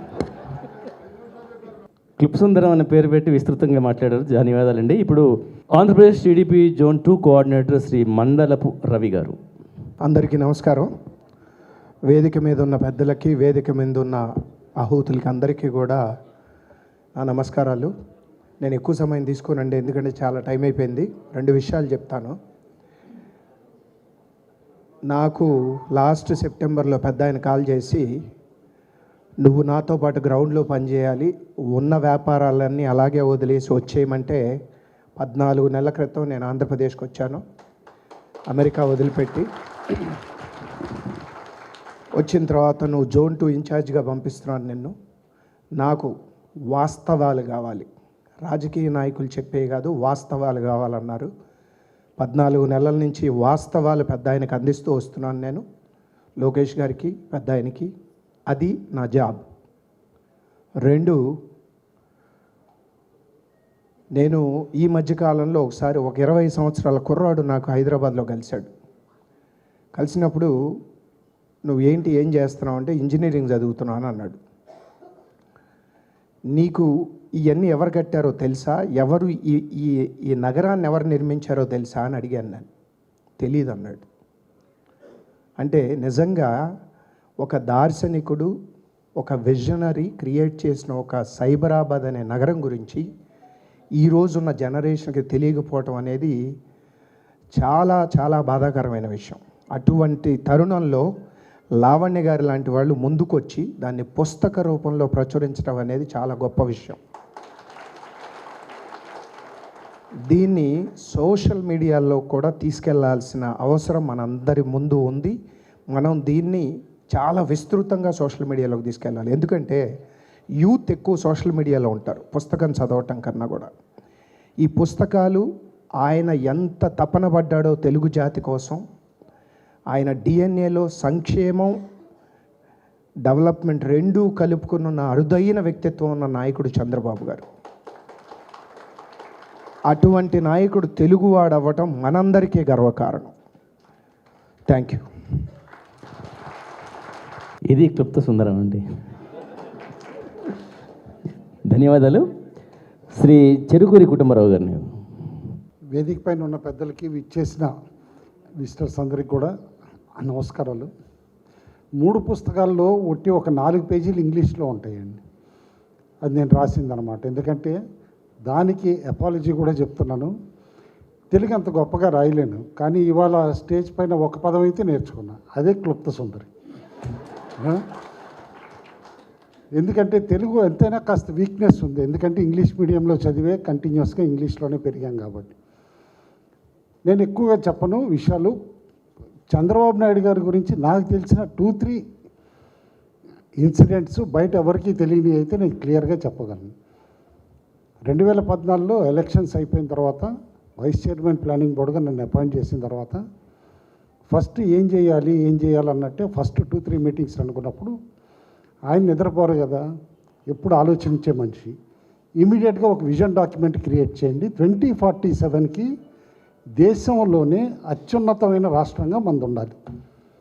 మీరు స్టార్ట్ చేసేయండి అన్నారు. అసలు టైం కూడా లేకుండా అన్నమాట. అట్లా స్టార్ట్ చేసేటప్పుడు సరే సార్ మోడల్ ఏం చేయాలి అన్నాను. అంటే స్మార్ట్ ప్రిన్సిపల్ వాడండి అన్నారు. ఆయన ఇమీడియట్గా స్మార్ట్ అనగానే పక్కనున్న ఐఏఎస్ ఆఫీసర్స్ అవనండి, మిగతా ఆఫీసర్స్ అందరూ కూడా ఈయనకి టెక్నాలజీ అంటే బాగా ఇష్టం, అందుకని చెప్పి స్మార్ట్ అంటే ఏదో కంప్యూటరైజేషన్ అంతా హైటెక్గా ఏదన్నా పెట్టమంటారేమో అని అన్నారు. ఆయన సింపుల్గా 5 ఆల్ఫాబెట్స్ని ఎన్లార్జ్ చేసి చెప్పారు. స్మార్ట్ అంటే S simple, M moral, A accountable, R responsive, last ఇంకేముంటుందండి ఇంకా ట్రాన్స్పరెన్సీ. టెక్నాలజీగా చూడండి ఎంత సింపుల్గా, ఎక్కడా టెక్నాలజీ లేదు. Simple, moral, accountable, responsive, transparent. దీని బేసిస్లో డాక్యుమెంట్ మీరు తయారు చేయండి, ఆటోమేటిక్గా it will develop by itself అన్నారు. సెకండ్ పాయింట్, డావోస్కి వెళ్తున్నారు. కొత్త రాష్ట్రం, ఉద్యోగ కల్పన చేయాలి, ఇండస్ట్రీస్ తీసుకురావాలి అంతా కూడా. నోట్స్ రాసి ఇవ్వమన్నారు, నోట్స్ రాసి ఇచ్చాను. డావోస్కి వెళ్ళిన తర్వాత మళ్ళీ ఆయనతో పాటు వెళ్ళిన కృష్ణకిషోర్ గారు వీళ్ళందరూ ఇంత పెద్ద నోట్స్ రాసి ఇచ్చావు, కాస్త సింపుల్గా ఒక 10 పాయింట్లే చెప్పు, ఆ 10 పాయింట్లో సార్కి ఇచ్చే టైం కూడా అక్కడ 19 మినిట్స్ అంత ఉంటుంది, లార్జర్ స్టేజ్ పైన 19 మినిట్స్లో అయితే నేను తగ్గించి ఒక 10-12 పాయింట్లు రాసి ఇచ్చాను. ఆయన విజన్ ఎట్లా ఉంటుందంటే, ఇందాక ఒక వక్తలు చెప్పారు, what CBN thinks today India thinks tomorrow అంటారు. But I can confidently say what CBN thinks today, the next generation what it needs he thinks today it's. ఆ ఇన్సిడెంట్ నేను ఎందుకు చెప్తున్నానంటే, రాసిచ్చిన పాయింట్లో ఆయన ఓన్లీ 3 పాయింట్స్ సెలెక్ట్ చేసుకుని చెప్పారు అక్కడ స్పీచ్లో. విపరీతమైన కవరేజ్ వచ్చింది ఆ స్పీచ్కి. ఆయన అన్నారు 2015 జనవరిలో నేను చెప్తాను, మన లైఫ్ అంతా ఇంటర్నెట్ ఆఫ్ థింగ్స్ గవర్న్ చేస్తుంది, మన లైఫ్ మన చేతిలో ఉండదు, వచ్చే 10-15 ఇయర్స్లో చూసుకోండి, IoT is going to govern the life అన్నారు. ఇవాళ ఐఓటీ గవర్న్ చేయట్లేదండి మీ లైఫ్ని. రెండోది డేటా, రవి గారు తెలుసు, అందరూ యూఎస్లో కానీ అంతా డేటా పైన పైకి వచ్చిన కంపెనీలు ఇవాళ మెటా అవనియండి, గూగుల్ అవనియండి, ఏ స్టేజ్కి వెళ్ళి. ఆయన 2015లో అన్నది ఏంటంటే, data is the next crude oil. Crude oil ఇవాళ మనం దిగుమతి చేసుకుని ఎన్ని బిలియన్స్ ఆఫ్ డాలర్స్ ఖర్చు పెడతాము, అట్లా data is the most important ఇది అవుతుంది crude oil of the world అని చెప్పేసి అని అన్నారు. ఇంత ముందు ఆలోచన ఉండి ఒక రాజకీయ నాయకుడు అట్లా ఆలోచిస్తారు అని ఆలోచించగలమని చెప్పండి. I don't think. ఇండియాలో నేను ఎంతోమందిని కలిసాను. Before coming to government I was an investment banker, even today I'm an investment banker. Nearly 100-100 top industrialist అందరినీ కలిసినాన్ని. ఈ టైప్ ఆఫ్ విజనరీ థింకింగ్ మాత్రం ఎవ్వరంటే ఎవ్వరికీ లేదండి. అందరు అంటారు కానీ రీఎలెక్ట్ చేసుకోవాలి అని అంటారు ఒక మాట, కానీ నేను అనేది ఏంటంటే కాపాడుకోవాలి. ఆయన ఒక ఆస్తి, ఈజ్ ఎ నేషనల్ ట్రెజర్. అది ఇంకొక సింపుల్ పాయింట్, ఒకటి ఆయన చేసిన పని చాలామందికి తెలియదు అసలు. కోవిడ్ వచ్చిందని ప్రతిపక్షంలో ఉన్నారు, ఎలక్షన్ అయిపోయింది. మామూలుగా అయితే కాస్త రెస్ట్ తీసుకుంటారు, లేకపోతే 5 సంవత్సరాలు ఉంది కదా ఆలోచిద్దాం అనుకుంటారు. Global forum for sustainable transformation అని ఒక థింక్ ట్యాంక్ పెట్టారు సార్. ఆయన ఫౌండర్ చైర్మన్, నేను one of the founder directors అంతా కూడా. కోవిడ్ రాగానే ఆయన ఇమ్మీడియట్గా ఫస్ట్ చేసింది ఏంటంటే, మా జిఎఫ్ఎస్టీలో మీరందరూ కలవండి, డేటా సైంటిస్ట్ని రిక్రూట్ చేయండి, కోవిడ్ పైన మొత్తం డేటా స్టడీ చేసి కంట్రీలోది ఎప్పటికప్పుడు రెస్పాన్స్ టైం ఏ విధంగా చేయాలి, ఏమి చేయాలంటే చాలామందికి బయట తెలియని విషయం. We paid 20 lakh rupees as salaries to data scientist every month for 14 months Covid time అప్పుడు చేసి న్యూస్ లెటర్ చేసేవాళ్ళం. ఎవ్రీ సండే 4 అవర్స్ ఆయన స్పెండ్ చేసి న్యూస్ లెటర్ అంతా కూడా చెక్ చేసిన తర్వాత ఆ న్యూస్ లెటర్ ప్రధానమంత్రి గారికి నీతి ఆయోగ్కి పంపించేవాళ్ళం. అది ఎంత పాపులర్ అయిందంటే ప్రధానమంత్రి నరేంద్ర మోడీ గారు ఎవరినైతే ఇవాళ దేశం మొత్తం టాలెస్ట్ లీడర్ కింద చూస్తారో every Monday he used to ask at 11 o'clock whether CBN's letter has come or not. ఇది ఫ్యాక్ట్. ఇది ఎందుకంటే ఒక్క గంట లేట్ అయితే నాకు కాల్ వచ్చేది పిఎంఓ ఆఫీస్ నుంచి, మీ న్యూస్ లెటర్ ఏదని. అంత ఎఫర్ట్ పెట్టి కోవిడ్ టైం అప్పుడు కూడా ఒకంత మేజర్ క్రైసిస్ టైం అప్పుడు ఆయన టైం స్పెండ్ చేశారంటే ఆయన ఎలాంటి టైప్ ఆఫ్ లీడర్ అని ఆలోచించండి. ఈజ్ ఏ ట్రెజర్ అండి, కాపాడుకోవాలంతే. ఈ సింపుల్ కొన్ని ఇష్యూస్ బయట తెలియాలని చెప్పేసి చెప్పాను. టైం కూడా షార్ట్ ఉంది కాబట్టి ఇంకెక్కువ కూడా చెప్పడానికి ఆస్కారం కూడా లేదు. Thank you so much.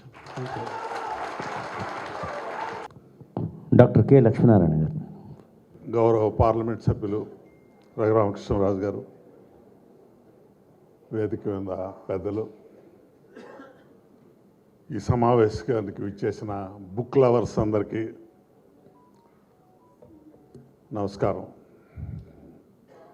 అటు outset I will congratulate Lavanya.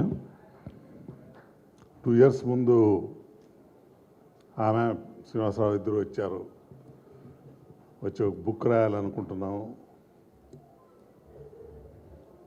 మీ సలహాలు ఏమైనా ఉంటే ఇవ్వండి సార్, సజెషన్స్ ఏమైనా ఉంటే ఇవ్వండి అన్నారు.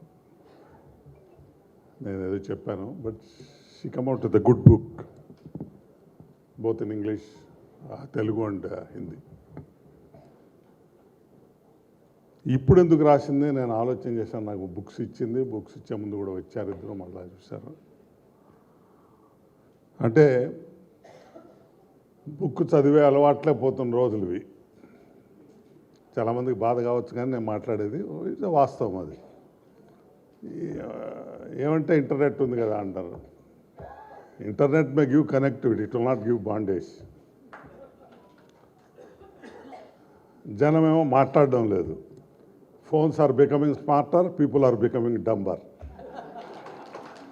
ఈ నేపథ్యంలో ఇక్కడేమో ప్రజాస్వామ్యము, ప్రతిపక్షము, ఆ తేడా కూడా తెలియదు. అదేంటని చెప్పే ప్రయత్నము చేయలేదు. రూలింగ్ పార్టీలు అట్లే ఉన్నాయి, ప్రతిపక్షాలు అట్లే ఉన్నాయి. ఐఎమ్ సారీ, నేను కొంచెం హార్ష్గా మాట్లాడతాను. ఆ నేపథ్యంలోనే ఇప్పుడు లావణ్య గారు కనీసం ఇప్పుడన్నా కొన్ని ఫ్యాక్ట్స్ పెడదాము. రామరాజ్యం అంటే ఏం డిఫైన్ చేస్తాము. జనరల్గా politics in normal times is like an art. At its worst, it is like a war, something like a war. But in Andhra Pradesh, courtesy the present gentleman, it is a full-fledged war. War should be fought like war. There are no second choices in war. అది గుర్తు చేసేకి రాసిందేమో ఇమా. ఎందుకంటే వాస్తవాలు తెలుసుకుంటే ఒక debate, ఒక డెలిబరేషను, ఒక decision, మంచి చెడ్డలు ఆలోచన చేసి రామరాజ్యం అంటే ఏంటి బాగా గుర్తు. నేను ఎన్టీఆర్తో పనిచేసేటప్పుడు ఆయన టీటీడీ బోర్డు మెంబర్స్లో దైవ చింతన, భక్తి, స్వామి సేవ చేసేవాళ్ళనే సెలెక్ట్ చేసేవాడు. చేసి స్వేరింగ్ అయిన తర్వాత బ్రీఫ్గా మాట్లాడేవాడు ఆడే. నేను కూడా ఉన్నాను, నేను ప్రత్యక్షంగా ఉన్నాను. ఎప్పుడో జరిగిన మాట చెప్తున్నా. ఇప్పుడు ఒకే మాట అన్నాడు, రాజుకు శాసనాధికారం చేసే అధికారం ఉంది, కానీ అది ధర్మానికి లోబడి ఉండాలా అన్నాడు పెద్ద ఆయన. ఇప్పుడు ఉండేవాళ్ళకు ధర్మము తెలీదు, శాసనము తెలీదు, ఏమీ తెలీదు. అందుకనే అంటే ఎంతసేపు హార్ట్ని అట్రాక్ట్ చేద్దామని, అది కాదు మైండ్ కూడా ఉంది అని గుర్తు చేసాకి లావణ్య బుక్ రాసింది. అంటే బేరీజ్ వేయండి, ఏంటి స్థితిగతులు ఏంటి, చంద్రబాబు మొదట చేసిందేంటి, ఇప్పుడు చేసిందేంటి, ప్రతిపక్షంలో చేసిందేంటి, ఒకసారి బేరీ చేసుకోండి. చంద్రబాబు నాయుడు గురించి నేను మాట్లాడేది అంత భాగంగా ఉండదు కాబట్టి నేను మాట్లాడను. but he is a student of political economy. And he knows what development is, what growth is. And he also knows, for the coin, one side is development, second side is social justice. అది తెలుగుదేశం పార్టీకే ఉంది. పెద్ద ఆయన ఎందుకు పెట్టాడో మీరు అందరూ తెలుసు, కొత్తగా చెప్పాల్సింది లేదు. అందుకని ఈ మారిన పరిస్థితుల్లో everything is a choice. Chandrababu Naidu చదువుకోవాలా, చదువుకి ఎక్కువ ఇంపార్టెన్స్ ఇచ్చాడు. ఎందుకు ఇచ్చాడంటే 21st century స్కిల్స్ ఉంటాయి, ప్రతి ఒక్కరు క్రిటికల్ థింకింగ్ ఉంటుంది, they will communicate effectively, they work in team, they have creativity, and more than that courage. Courage is needed. Courage ఏంటంటే బ్రేవడో కాదు, not muscles. Face the realities of life. రాజుగారు ఏ విధంగా face చేశారు, ఆ 2-3 గంటలు రాజుగారి మనసును ఒకసారి ఊహించుకోండి. రాజుగారు మళ్ళీ నాకు ఒక కితాబ్ కూడా ఇచ్చాడు, లక్ష్మీనారాయణ నామాదిరి అయినోడు బిట్లో తప్పించుకున్నాడు అని. I still remember that. రాజుగారు నేను అంతగా తొందరగా దొరికేవాడిని రాజుగారు. నేను రాయలసీమ నుంచి వచ్చినాడని నాకు తెలుసు. వాడు చేసే టక్కుటమారు విద్యలు నేనెట్ చేయాలో నాకు తెలుసు. నేను ఒక్కడనే ఆ వలలో పోకుండా మిగిలింది అందరిలోనూ. Yes, courage is needed. రియాలిటీస్ని విడమర్చి చెప్పి స్టూడెంట్స్గా, యువతలు ముఖ్యంగా మీరు ఆలోచన చేసి, it's a question of choice. చదువు ఎందుకు చదువుతామంటే everything else. Why do go to college? College is a place where you learn to take a think and take a decision. Decision అంటే చాయిసే. అది చేయాలా, ఇది చేయాలా, ఏ కాలేజీ, ఏ చదువు, ఏ ఉద్యోగం, అది అయిన తర్వాత a life partner. And when you go to the polling booth, you should be in a position to choose right people's representative so that democracy will flourish. Chandrababu ఏం చేసినా, ఎన్టీఆర్ ఏం చేసినా, it is for the deepening of the democracy.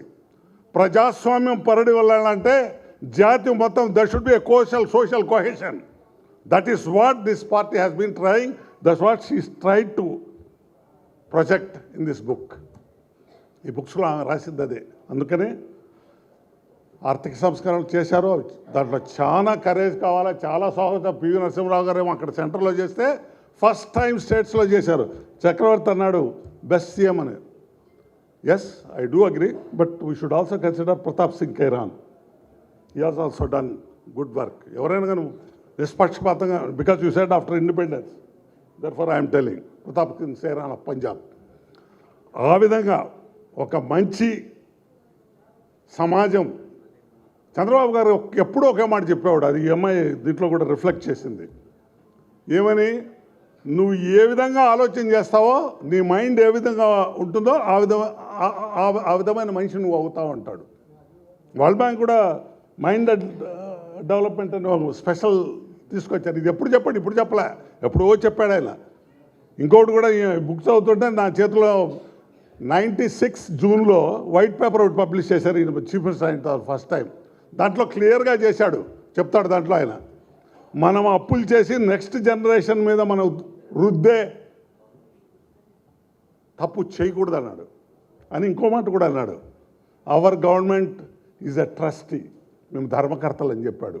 అని ప్రతి పైసా ఎఫెక్టివ్గా collect చేయాలా, ప్రతి పైసా చాలా జాగ్రత్తగా ఖర్చు పెట్టాలని. ఇప్పుడు ఏం జరుగుతుంది, అంతా దోపిడీ, ఎవ్రీథింగ్, ఎన్విరాన్మెంట్ మొదలుకొని అన్నీ. లావణ్య చక్కగా అన్నీ ఈ 3 బుక్స్లో నేను చూసా, అన్ని 3 చదివాను. She has brought out everything. My only request all of you is ask your kith and కిన్, friends అందరినీ చదవమనండి, బుక్స్ చదవమనండి. దానివల్లనే మనకు పరిస్థితులు తెలుసుకొని ఒక రైట్ చాయిస్ చేసే అవకాశం వస్తుంది. We need an effective leader for the state, a leader who can think far ahead. నేను చెప్పాలంటే అన్నిటి ఇక్కడ జరిగిన నేను చూసే సబ్జెక్ట్ సీఎం ఆఫీస్లో ఈరోజు ఇంటర్నేషనల్ ఎయిర్పోర్ట్ కానీ, పోర్ట్స్ కానీ, ఔటర్ రింగ్ రోడ్ కానీ, ఆల్ దోస్ థింగ్స్ ఆర్. ఇప్పుడే నేను ఇంకో ఫంక్షన్, బ్రహ్మకుమారి ఫంక్షన్ నుంచి వచ్చాను. 34 ఎకరాలు ఇచ్చింది కూడా. అంటే అన్నిట్లోనూ భాగస్వాములుగా ఉన్నాము. ఎంత చిత్తశుద్ధితో ఎంత ఓర్పుతో చంద్రబాబు నాయుడుకి అసలు abundant patience and elastic enthusiasm. It's like a child. జపాన్లో పోర్టుకు పోయాం, పోయి కూర్చున్నాం 16 మంది ఆ బోట్లో. మొదలు పెట్టాడు క్వశ్చన్, ఫస్ట్ వాడు అవుట్, వాడు చెప్పలేకపోయాడు. రెండో వాడు వచ్చాడు, వాడు కాదు. మూడో వాడు వచ్చాడు, is also good not sir. మరలా మనం కోస్ట్ పోయిన తర్వాత డీటెయిల్స్ చెప్తారు సార్ మా హెడ్ అన్నారు. అంటే he will ask pertinence questions. That's what critical thinking is. Looking at particular thing from different angles. Go to the root. Question. Why this? Why not this? How? Where? When? That's the kind of thing. అంటే ఒక ఉత్సాహం, creativity అవన్నీ future జనరేషన్కి ఉండాలా. రాష్ట్రమే కాదు, ఈ దేశం కూడా బాగుపడాలా. ఆ దేశం కూడా ప్రపంచంలోనే మొదటిగా ఉండాలా. ఆయన first time world class benchmarking ఏ ఒక్కట్లో అయినా ఇండియాలో ఫస్ట్ అది, వరల్డ్లో ఫస్ట్ అది. ఆ విజన్ అనే మాట వచ్చింది. ఆ language of reforms, the whole thing ట్రాజెక్టరీని మార్చేశాడు. ఆయన వెలాసిటీ వేరు, ఆయన స్పీడ్ వేరు, ఆయన థింకింగ్ వేరు, ఆయన చతురత వేరు. ఒక రకం 10-15 విషయాలను ఒకేసారి ఆలోచన చేసి గమ్యం ఎట్లా చేరాలా, what are the plan A B అన్నీ కూడా ఉంటాయి. That's the kind of individual. అటువంటి మనం పూర్తిగా క్యాప్చర్ చేయమంటే it's very difficult. She tried. కొండను అద్దంలో చూపినట్టు ఉంటుంది. It's like that. అంతే. ఎవరైనా పెద్ద అయినా మేము ఎందుకు చెప్తున్నానంటే ఆ మాట, ఎన్టీఆర్ బుక్ మేము చేసాం 650 పేజీలు ఇంగ్లీష్ తెలుగులో. ఏముందిలో నేను ఎన్టీఆర్ దగ్గర పనిచేశాను కదా, ఈజీగా ఉంటుంది అనుకున్నాను. దిగితే కానీ లోతు తెలియదని తర్వాత తెలిసింది నాకు. ఎన్టీఆర్ అంటే మన కాదు, ఇంక 10 మంది రాసినా ఆయనలో ఉండే కోణాలు పూర్తిగా ఆవిష్కరించలేమని తెలిసింది. Book writing is like that. And thank you very much. Once again, I congratulate you. I request all of you to act, think, and take right decision for the future of this great state and the country. Thank you very much. Sir, thank you very much for your thought-provoking address. మరి ఈనాటి పుస్తకావిష్కరణ కార్యక్రమానికి మా ఆహ్వానం మన్నించి విచ్చేసి రాజకీయ నాయకుల యొక్క ముఖ్య లక్షణం ఏందని ప్రశ్నించినప్పుడు రకరకాల సమాధానాలు చెప్తారు. కానీ రాజకీయ నాయకుల ముఖ్య లక్షణం ఏంటంటే సహనమే సంస్కృతి అంటారు. వారు 3 గంటల సేపు సహనంగా కూర్చొని అన్నీ భరించారు కాబట్టి వారికి ముందుగా మన కరతాళ ధ్వనులని మనం అభినందించి, sir, it's our privilege to have you as a chief guest. And మీ వల్ల చాలా ఈ సభా కార్యక్రమం చాలా సక్సెస్ అయింది సార్. ఆవిష్కరణ మహోత్సవం బాగైంది. మరి మీరు వచ్చి మీ హృదయాన్ని ఆవిష్కరిస్తారని, సందేశం అందిస్తారని ఆహ్వానిస్తాం సార్. వేదికను అలంకరించిన పెద్దలకు, ముఖ్యంగా ఈనాటి రచయిత్రి, ఒకేసారి నేను చాలా పుస్తకాలు రిలీజ్ ఫంక్షన్కి వెళ్ళాను, కానీ ఒకేసారి 3 పుస్తకాలు రిలీజ్ చేయటం నేను ఫస్ట్ టైం చూడటం జరిగింది. అలాగే బుక్ రిలీజ్ ఫంక్షన్ అంటే ఏదో యాత్ర 2 సినిమా కలెక్షన్ లాగా ఎవడో ఉండడు థియేటర్లో అనుకున్నాను. కానీ ఇంతమంది, ఇంత ఆలస్యమైనా కూడా ఇక్కడ ఇంతమంది ఉంటారని చెప్పి నా అంచనాల్ని పూర్తిగా తారుమారు చేశారు. మరి ఇంత టేస్ట్ ఉన్న, అభిరుచి ఉన్న జనం ఇక్కడ ఎంతసేపు ఉండటం నిజంగా చాలా ఆనందకరం. చంద్రబాబు నాయుడు గారి గురించి అసలు పుస్తకాలు చదవాల్సిన అవసరం లేకుండా జోష్న గారు మొత్తం అంతా చదవంది కూడా ఆవిడకి తెలిసిందంతా చెప్పేశారు. కాబట్టి ఇంకా పుస్తకం చదవాల్సిన అవసరం పెద్దగా మాలాంటి వాళ్ళకైతే లేదు. ఇంకెంతోమంది చంద్రబాబు నాయుడు గారి గురించి, రాష్ట్రానికి ఆయన అవసరం గురించి పూర్తిగా కూలంకషంగా చెప్పారు. ఆయన గురించి ఎన్ని పుస్తకాలు రాసినా, ఎంత చెప్పుకున్నా అది తక్కువే. మా లక్ష్మీనారాయణ గారు కూడా ఒక 650 పేజీలు పైబడి ఒక పుస్తకం రెడీ చేస్తానని అన్నారు. అది డైరెక్ట్గా రాబోయే రోజుల్లో మళ్ళీ తిరిగి కాబోయే ముఖ్యమంత్రి గారి చేతుల మీదే ఆ పుస్తకం రిలీజు. కానీ అప్పుడు ఇంత ఓపికగా ఇక్కడికి వచ్చిన వాళ్ళందరికీ మీరు స్పెషల్ పాసులు అరేంజ్ చేయాలి. అక్కడ సెక్యూరిటీలు వచ్చారు, ఆలీలు రావడానికి వీల్లేదంటే కుదరదు లక్ష్మీనారాయణ గారు. ఇక్కడ ఉన్న వాళ్ళందరికీ కంపల్సరీగా కాంప్లిమెంటరీ పాసులు మీరు కంపల్సరీగా ఇవ్వాలి. అంతా చంద్రబాబు నాయుడు గారు భవిష్యత్ దర్శనం, ఆయన ఈజ్ ఎ విజనరీ. సో ఆయన అంతా భవిష్యత్తుని దర్శించి మరి అంత గొప్పవాడని చెప్పి మనందరం చెప్పుకున్నాం. కానీ మనం భవిష్యత్తు చెప్పేవాడిని వదిలేసి సోచ్ చెప్పేవాడిని సెలెక్ట్ చేసుకున్నాం. సోచ్ చెప్పేవాళ్ళని మనం చూస్తాం కదా, ఆ సోచ్ చెప్పేవాడి ట్రాప్లో నేను కూడా పడ్డాను. అమరావతి ఇక్కడ ఆయనకి ఇక్కడ ఇల్లు లేదు, నేను ఇక్కడ ఆల్రెడీ ఇల్లు కట్టుకున్నాను, దండిగా నేల ఉంది, నీరుంది, రాజధాని ఇక్కడే ఉంటుందని చెప్పి మరి అన్ని పచ్చి అబద్ధాలు ఆయన చెప్పారు. అందుకనే రవి గారు సినిమా తీయాల్సి వచ్చింది, రాజధాని ఫైల్స్ అనే పేరుతో. అది 24 గంటల్లో 1 కోటి వ్యూస్ కూడా దాటింది. ఇంకెందరో వినీల గారిని ఇటువంటి వాళ్ళందరినీ కూడా ఈ పనికి మాలినోడు రోడ్డు ఎక్కించాడు. ఇలా అద్భుతమైన 3 పుస్తకాలు రాసిన స్ఫూర్తితో రామచంద్ర రాజ్యం ఎలా రాశారో మరి రావణ రాజ్యం అంటానికి కూడా లేదు, ఎందుకంటే రావణుడు కూడా మంచి పరిపాలకుడే. ఏదన్నా మంచి పేరు చూసి ఒక గొప్పవాడి గురించి రాశారు కాబట్టి 3 పుస్తకాలు, పనికి పాలన మీద కూడా ఇంకో 3 పుస్తకాలు రాసి రిలీజ్ చేస్తే మొత్తం, ఎందుకంటే తెలియని కోణాలు చాలా ఉండుండొచ్చు, లేనివన్నీ యాత్ర సినిమా ద్వారా చూపెడుతున్నారు కాబట్టి ఉన్నవి. ఎందుకంటే అసలు ఆ సినిమా చూసి అసలు నేను ఇంత మంచోన్నా అని చెప్పి ఆయనకే డౌట్ వచ్చేలాగా మరి యాత్ర సినిమా చూసి ఆయన ఫీల్ అయ్యారని చెప్పి తెలిసింది. మరి ఆయనలో ఉన్న ఆయన వలన రాష్ట్రానికి జరిగిన డ్యామేజ్, తెలిసిన అంశాలనే పేరుతో తెలియని విషయాలనే ఒక పుస్తకం రాశారు.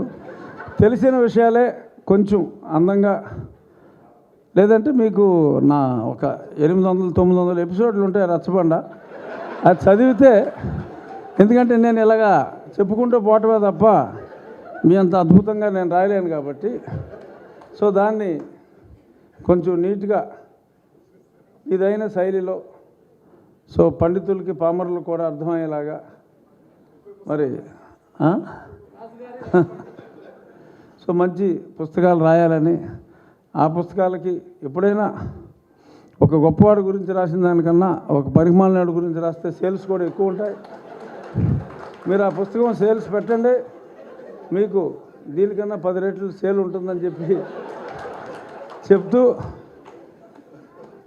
ఇంత ఓపికగా ఒక మంచి మనిషి మీద ఈ రాసిన పుస్తకం కోసం ఎంతసేపు మీరు ఉన్నందుకు అభినందిస్తూ, మనందరి కర్తవ్యం ఒకటే, ఆయన చంద్రుడు, ఆయన ఇంద్రుడు అని పొగుడుకుంటాం కాదు, మళ్ళీ ఆయన్ని త్వరగా అత్యధిక మెజారిటీతో ముఖ్యమంత్రిని చేసి తిరిగి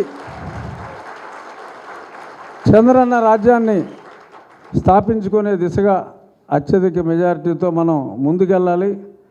నేనైతే నా ఆశయం మళ్ళీ మే నెలాఖరులోగా చంద్రబాబు నాయుడు గారిని ముఖ్యమంత్రిగా చూసుకోవటం, మనందరం ఆ దిశగా ముందుకెళ్దాం. జై చంద్రబాబు నాయుడు గారు, జోహార్ ఎన్టీఆర్. Thank you.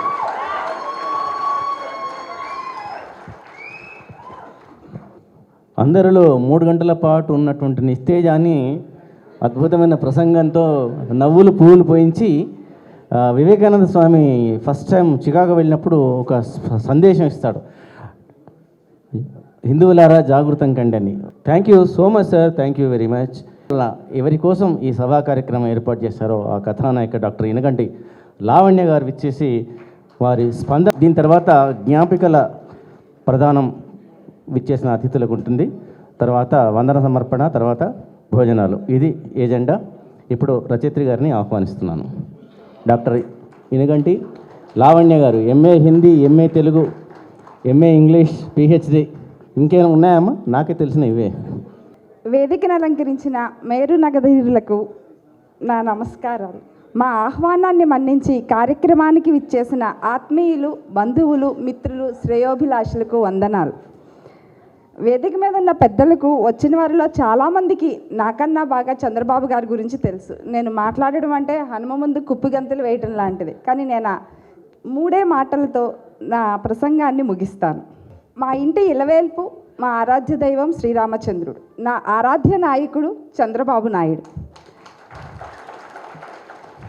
రామాయణం నా నిత్య పారాయణ గ్రంథం. సో నాకు అది రామాయణం చదవందే నాకు ఆ రోజు గడవదు. ఒక్క వాక్యమైనా నేను దానిలో నుంచి చదవాల్సింది. అలా చదువుతున్న సందర్భంలో నాకు ఖచ్చిత సర్గలో పాలనా వ్యవస్థ, పాలక లక్షణాలు అది నాకు చాలా ఆకర్షితం చేసింది. ఎందుకంటే చాలాసార్లు చదివాను అది. ఇందులో స్పెషల్ ఏంటి, రామరాజ్యం అని చాలా సినిమాలు కూడా వచ్చినాయి, అందులో లేనిది ఇందులో ఏముంది.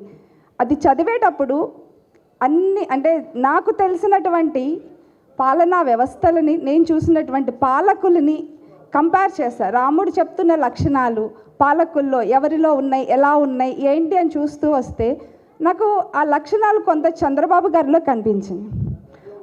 ఈ రాముడు చెప్పినటువంటి పాలనా వ్యవస్థ, పాలక లక్షణాలు 2 నాకు ఆయనలో కల్పించింది. దాని మీద ఒక చిన్న పుస్తకం రాద్దాము అనిపించింది. దానితో పాటు ఇంతకుముందు రాజకీయ నాయకులు చాలామంది, అంటే నేను చిన్నతనంలో కానీ 99 వరకు, ఆ టైం వరకు ప్రచారం చేసేటప్పుడు చాలామంది రామరాజ్యం తెస్తాం అని అనేవాళ్ళు. ఈ మధ్య కాలంలో అసలు ఆ పదమే వినపడట్లేదు. ఏదో చాలా రాజ్యాలు తెస్తామని పదం వినిపిస్తుంది. ఇంకా వింటే తర్వాత ఆలోచిస్తే అర్థమైంది, వీళ్ళు ముందే చెప్తున్నారు, మేము మీరు కోరుకునేటువంటి నీతివంతమైన పాలనని కానీ, మీరు ఏదైతే మా దగ్గర నుంచి ఆశిస్తున్నారో అవి ఏవి మేము మీకు ఇవ్వము అని ఇండైరెక్ట్గా వాళ్ళు చెప్తున్నారు. కానీ మనమే ఆలోచించకుండా, సరిగా అర్థం చేసుకోకుండా వాళ్ళని నమ్మి వాళ్ళకి ఓట్లు వేస్తున్నాం. దీనిలో వాళ్ళు తప్పేం లేదు. వాళ్ళు ముందే చెప్పారు, మేము మీరు కోరుకున్నటువంటి నీతివంతమైన పాలనను అందించలేము అని.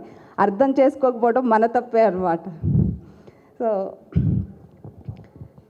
దీంతోపాటు ఇంకొక విషయం ఏంటంటే, రామాయణం మొత్తంలో పాలకుని గురించి ఒక చాలా ముఖ్యమైనటువంటి శ్లోకం ఉంటుంది. చాలామంది రామాయణం చదివిన పెద్దలందరూ అంటారు, ఈ శ్లోకాన్ని అసెంబ్లీలో, శాసనసభల్లో పెట్టాలి, చాలా అవసరము అని.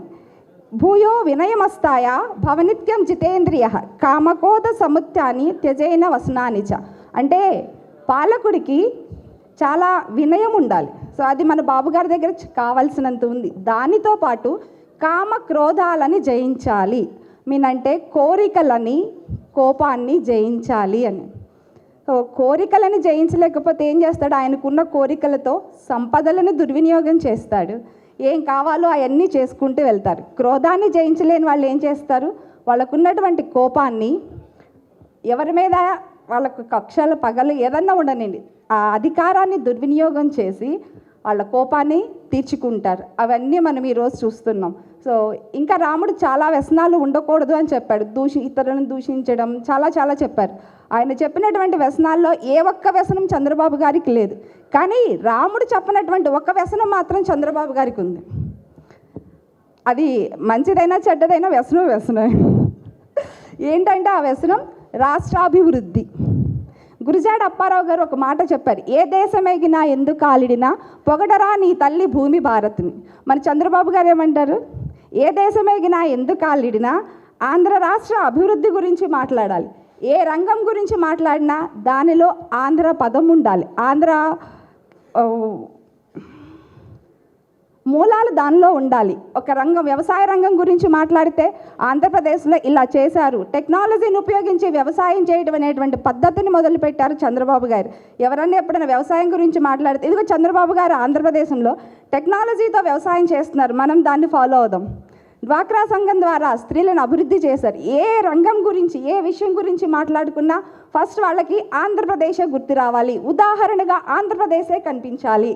మన ప్రపంచ పటంలో కానీ, దేశ చరిత్ర పటంలో కానీ ఆంధ్రప్రదేశ్ ముందుండాలి అనేటువంటి ఆలోచన, ఆయనకున్నటువంటి అంటే రాష్ట్రాన్ని ఎంతగా అభివృద్ధి చేయాలని ఆయన తపన పడుతున్నారో ఆ తపన ఆయన చేసే పనుల్లో మనకి కనిపిస్తూ ఉంటుంది. ఇంకొక విషయం ఏంటంటే, రాములు వారు ఒక్కసారి 3 రోజులు సభకి వెళ్ళలేకపోతారు. ఆయన చాలా బాధపడిపోతారు. నేను 3 రోజులు సభకి వెళ్ళలేదు అంటే నేను ఎంత పాపం చేశాను అని ఆయన బాధపడతారు 3 రోజులు సభకి వెళ్ళకపోతే. ఇంకొక మాట కూడా అంటారు, ప్రజలను పట్టించుకోకుండా సచివాలయాలకి అంటే మీ భాషలో చెప్పాలంటే సచివాలయానికి వెళ్ళకుండా పనుల పర్యవేక్షణ చేయకుండా ఉండేటువంటి రాజు ఒక్కరోజు అలా ఉన్నా కూడా ఆ పాలకుడిగా ఉండడానికి అర్హత లేదు అని చెప్పాడు ఆయన. సో దీన్ని బట్టి మీరే ఆలోచించండి, ఎవరికి పాలకుడిగా ఉండే లక్షణం ఉందో ఎవరికి పాలకుడిగా ఉండే లక్షణం లేదు. ఇంకా చాలామందికి తెలియని విషయం ఏంటంటే, చంద్రబాబు గారు 1995కి ముందు ఉన్నటువంటి ముఖ్యమంత్రులందరూ ఒక సచివాలయానికి కానీ దేనికన్నా వచ్చి ఒక గంట ఏదైనా మీటింగ్ ఉంటే మీటింగ్ పెట్టేసేసి మీటింగ్ అయిపోగానే వాళ్ళు వెళ్ళిపోయేవారు. కానీ చంద్రబాబు గారు వచ్చినాక ప్రభుత్వ ఉద్యోగులు మాత్రమే రోజు వచ్చి పని చేయటం కాదు, వాళ్ళతో పాటు మంత్రి కూడా వచ్చి పని చేయాలి అని మంత్రులు ముఖ్యమంత్రి పని చేసేటువంటి వ్యవస్థని మొట్టమొదటిగా ప్రవేశపెట్టినటువంటి వ్యక్తి చంద్రబాబు నాయుడు గారు. ముఖ్యమంత్రి కూడా పనిచేయాలనేటువంటి వ్యవస్థను ఆయనే పెట్టారు. ఆయన దగ్గర నుంచే మంత్రులు పనిచేయడం కూడా మొదలుపెట్టారు. అంతకుముందు లేదు ఈ వ్యవస్థ మనకి. సో ఇంకొక చాలా ఇంపార్టెంట్ విషయం, నేను ఎంఫిల్ చేసేటప్పుడు మా ప్రొఫెసర్ చెప్పారు నాకు ఆ విషయం.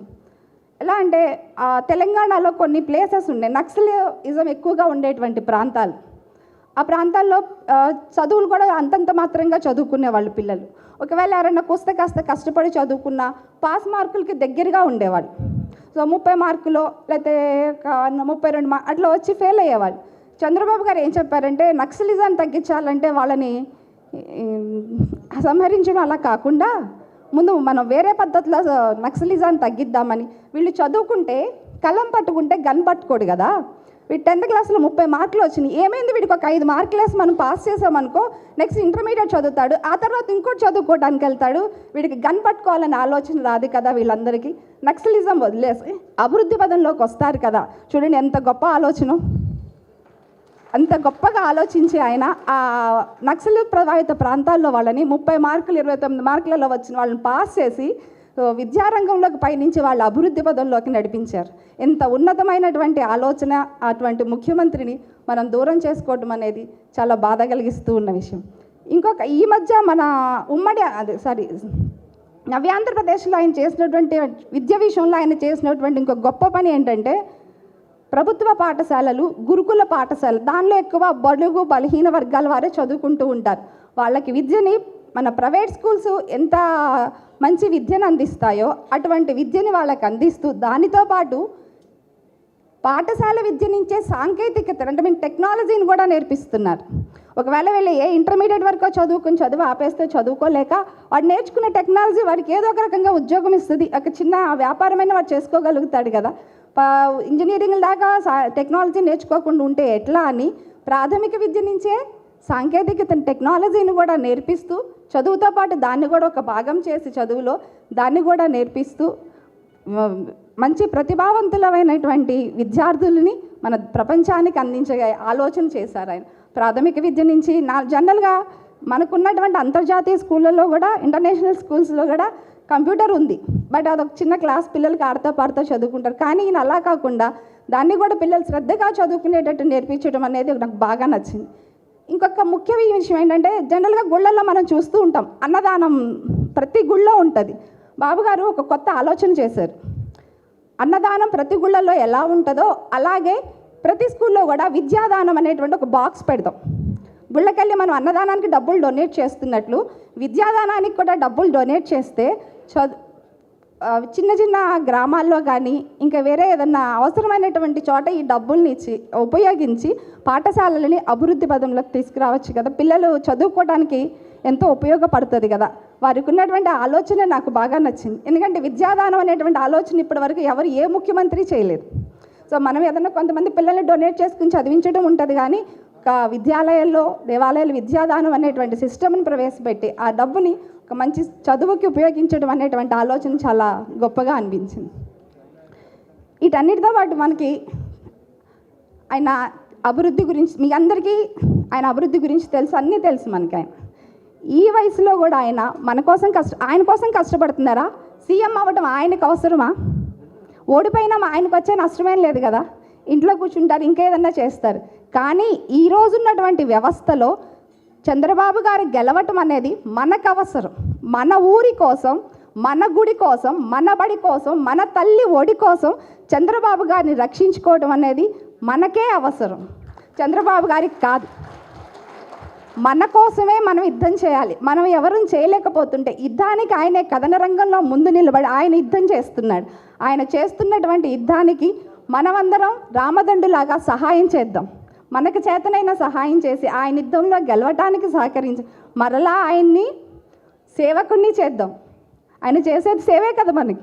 ఆయన ఏమి గెలిచిన ఖాళీగా కూర్చోరు. ఆయన ఎక్కడైతే ఆయన చేసినటువంటి అభివృద్ధి ఆగిపోయిందో అక్కడ నుంచి మళ్ళీ ఆయనే మొదలు పెట్టాలి. మరలా ఆయనని సేవకుణ్ణే చేసుకుంటున్నాం. మన కోసమే మనం చంద్రబాబు గారిని గెలిపించుకోవాలి, ఆయన కోసం కాదు. ఆయనకి కన్నా మనకే చంద్రబాబు గారు గెలవటం అవసరం.